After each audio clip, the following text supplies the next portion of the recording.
Fala meus bons, nesse vídeo a gente vai explorar todas as alucinações do Dexter e explicar quando cada uma delas apareceu e como elas se manifestaram na mente do Dexter. Então, sem muita enrolação, eu sou o Crane e seja bem-vindo ao meu canal. A primeira alucinação que a gente vê na série é a do Harry Morgan, o pai do Dexter. A gente sabe que após os incidentes em que o Dexter perde a mãe dele uma missão, já que ela era uma infiltrada em uma organização criminosa que vendia drogas, e o papel dela era se infiltrar, recolher informações para poder ajudar a polícia a parar essa organização e recolher o contrabando de drogas. Porém, a gente sabe que essa missão deu errado, então o pai do Dexter Morgan, o Harry Morgan, que era um dos policiais principais dessa missão, ele decide adotar o Dexter como um gesto de carinho e também respeito, já que a mãe do Dexter, a Laura Moser, foi até o final para poder descobrir mais informações sobre a organização, apesar dela não querer exatamente isso. Então, depois da adoção, nós temos os eventos onde o Harry Morgan descobre que o Dexter tem esse lado sombrio dele, e futuramente ele acaba morrendo por conta da própria natureza sombria do Dexter, que ele mesmo não conseguiu suportar, mesmo ele ajudando a criá-la. Sabemos que após a morte do Harry Morgan, logo depois de Pecado Original, o Dexter começa a alucinar com o pai dele, e a gente vê que ele é a primeira alucinação e a mais presente de todas. Tá sempre guiando o Dexter pelos caminhos seguros e incentivando ele a seguir o código que ele mesmo criou. De qualquer forma, essa é a primeira alucinação da série e a segunda, mais não menos importante, Brian Moser. Após os eventos da primeira temporada, onde o assassino do caminhão de gelo foi introduzido, e a gente teve todo o embate do Dexter contra o mesmo, o Brian Moser, até culminar no final, onde o Brian Moser sequestra a Debra e convida o Dexter a acabar com a vida dela, mas o mesmo se recusa, e com isso a gente tem a conclusão dele brigando com o Brian, o próprio irmão de sangue dele, e no final da temporada acabando com a vida dele. A primeira vez na série que o Dexter alucina com o Brian é lá no episódio 6 da sexta temporada. Nessa temporada o Dexter vira meio que amigo do irmão Sam e eles têm uma boa relação e esse irmão Sam vai até mudando o Dexter, tanto que ele tenta praticar menos os atos que ele faz. Porém, no fim do episódio 6, o Nick, um dos ex-presidiários que trabalhavam na mecânica que era do irmão Sam, que comandava essa oficina, que dava emprego para vários detentos, ele foi morto pelo Nick. Quando o Dexter descobre que o real culpado foi ele fica furioso, ainda mais que o Nick tá na frente dele se gabando de ter acabado com a vida do irmão Sam e também rindo. Então o Dexter afoga ele e pela primeira vez na série a gente vê a primeira alucinação do Dexter com seu irmão Brian Moser. O interessante do Brian é que ele funciona como uma espécie de contraponto do pai do Dexter.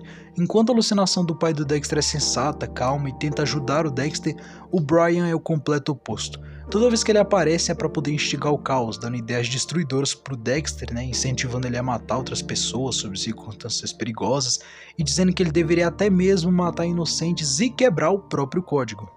Então você vê que tem diferenças cruciais nas alucinações que o Dexter tem.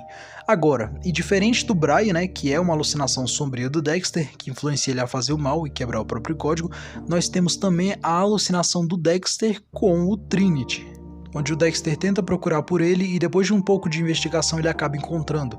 Só que em vez dele acabar com um trabalho rápido como ele fez com outros serial killers, com esse foi diferente. Ele começou a acompanhar e tentar entender como que o Trinity vivia, já que ele queria ser igual a ele queria ter uma família feliz e ainda poder praticar os seus atos, dar tempo aos dois de maneira igual, mas ele não conseguia, por isso ele começou a observar o Trinity. De qualquer forma, nós vemos que isso custou a vida da Rita e futuramente ele se torna uma das alucinações do Dexter por muito pouco tempo, e ele vem com uma espécie de culpa pelo passado por não ter acabado com tudo antes.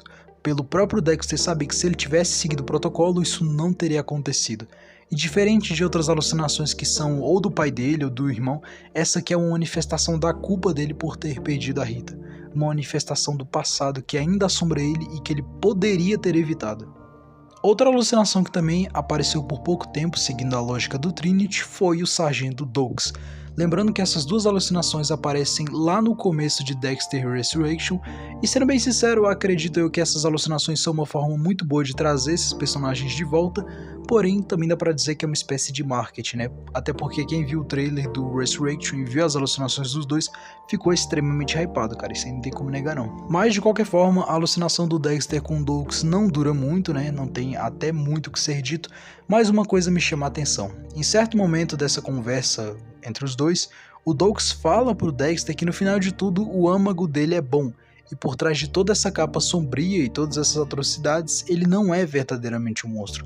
e isso chama muita atenção, porque é basicamente uma alucinação dizendo o contrário do que o personagem dizia, já que a gente já viu o Douglas falando muito do Dexter, chamando ele, né, casualmente de filha da puta sombrio, e do nada a alucinação dele diz que apesar dele ainda ser estranho, ele não é exatamente um monstro e o âmago dele é até bom, né, então isso eu acho interessante. Além das interações com o Trinity, né, no Dexter Resurrection e também com o Douglas, nós também temos a interação dele com o Miguel Prado, que para quem não se lembra foi um advogado que era uma espécie de amigo do Dexter, e ele até chega a descobrir que o Dexter mata serial killers e até pede pro mesmo poder ensinar ele, né, como que ele pode fazer o mesmo que o Dexter, porque na verdade ele queria ajudar o Dexter.